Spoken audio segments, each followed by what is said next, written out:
tinanggal na sa mga music streaming app ang hit song na Selos ni Queen of Bangsamoro Pop, Shaira. Meron daw kasi itong katunog na ibang kanta. Nasa frontline ng balitang yan si MJ Marfori.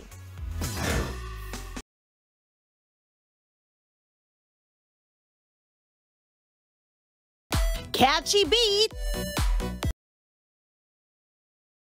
Pati lyrics na nakaka-LSS.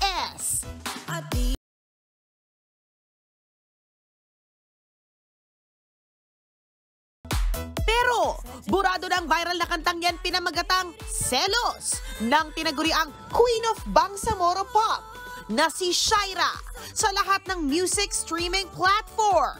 Sa pahayag ng recording label ni Shaira na AHS Channel, kusa raw nilang tinanggal ang kanta dahil kumukuha pa sila ng cover license para rito.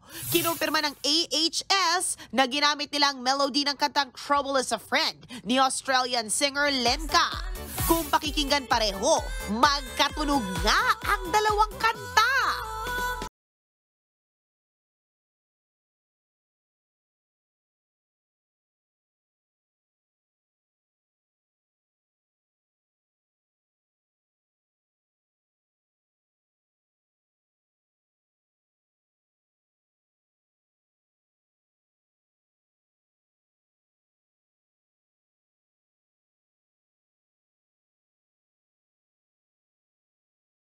Pero bago pa man tanggalin ang kanta, binanggit naman nila sa mismong YouTube video ng Selos na si Lenka ang original singer ng kanta.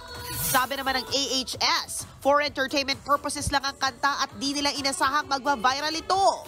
Yun nga lang, di nakaligtas sa puna ang pagkakapareho ng dalawang kanta hanggang sa nag-comment na nga ang netizen na ito sa post ni Lenka at sinabing pinagkakakitaan ng iba ang kanta niya. Nag-reply naman si Lenka at sinabing gumagawa na sila ng legal action kaugnay rito.